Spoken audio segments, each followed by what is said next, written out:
Bismillahirrahmanirrahim. Assalamualaikum warahmatullahi wabarakatuh.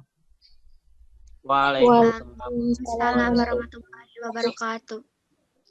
Bagaimana kabarnya hari ini anak-anakku sekalian? Alhamdulillah baik, Pak. Alhamdulillah hari ini kita bertemu lagi, bisa bertatap muka. Alangkah baiknya kita berdoa dulu. Silakan. Belum memulai pelajaran, alangkah baiknya kita berdoa. Berdoa dalam hati, mulai. Selesai. Ya, terima kasih Ananda Trian telah memimpin doanya. Pada hari ini kita akan mempelajari tentang tipe data pada pemrograman. Pada minggu kemarin kita sudah mempelajari tentang variabel. Memulai pelajaran hari ini saya mungkin akan absen dulu ya. Untuk absensi di Google Classroom itu nanti ada absensi, kalian nanti mengabsen seperti biasa, absensi online ya. Nanti untuk absensi swafoto atau selfie pada atau screenshot kirim melalui WA ya, bisa japri langsung. Perkembangan teknologi pemrograman komputer itu sangat berkembang, sangat cepat, di mana profesi pemrograman itu untuk saat ini banyak dibutuhkan, banyak diperlukan, baik itu suatu perusahaan, perkantoran, bank, dan sekolah-sekolah. Sebelum menjadi programmer, kalian itu harus mempelajari tahapan-tahapan yang harus dilalui sebelum membuat sebuah program. Harus membuat algoritma. Makanya dalam suatu perusahaan seperti halnya teman saya itu, teman kuliah saya itu bekerja di Toyota Automall di Jakarta itu sebagai programmer, itu lumayan untuk gaji bulanannya itu bisa mencapai puluhan juta. Jadi anak-anakku sekalian harus semangat ya untuk menjadi programmer yang mahir.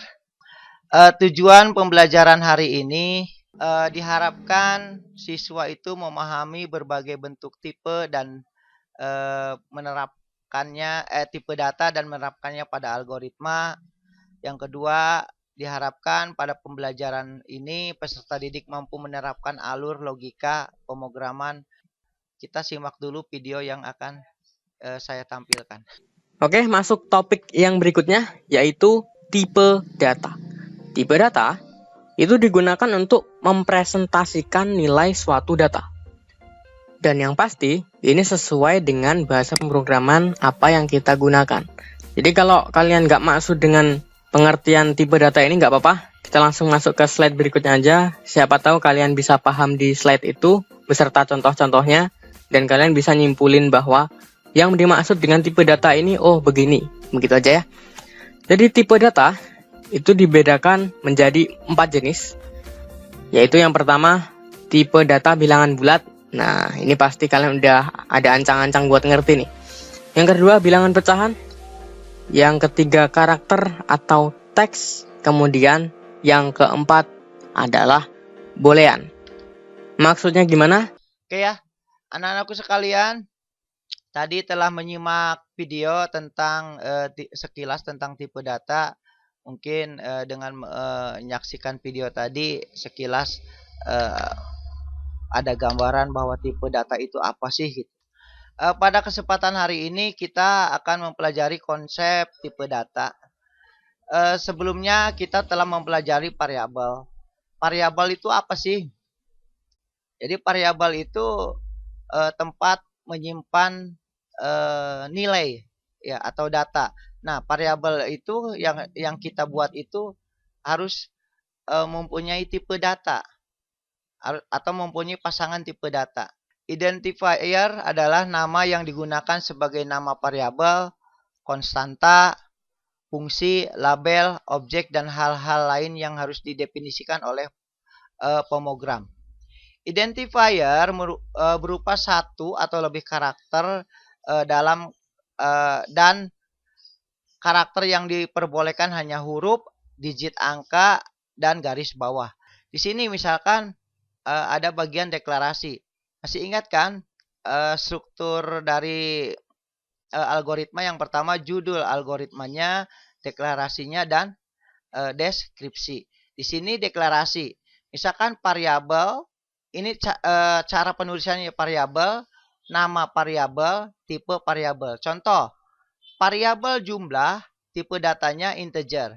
Kalau di sini kita membuat nama variabel atau membuat sebuah variabel jumlah, biasanya jumlah itu diisi oleh angka atau huruf.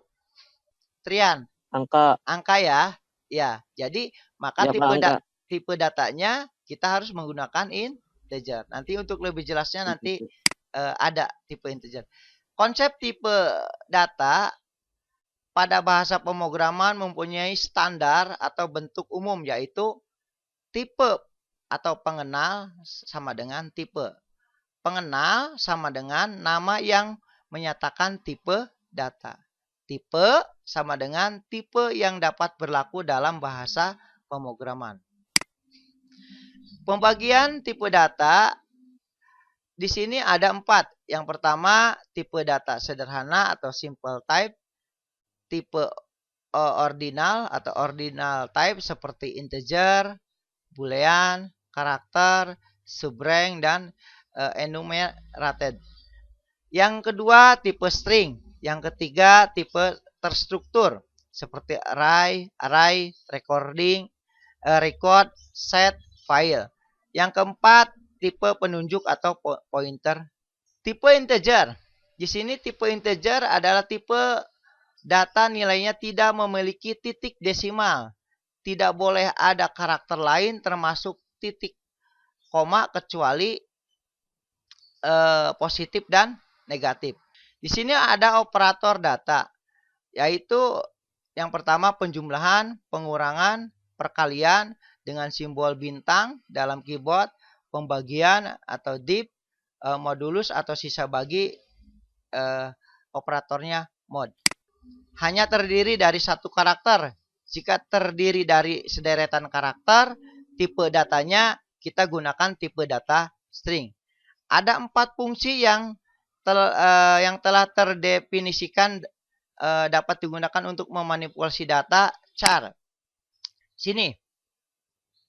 Ada data yang berisi sederetan karakter yang banyak bisa berubah-ubah sesuai dengan kebutuhan. Besarnya antara 1 sampai dengan 255 karakter.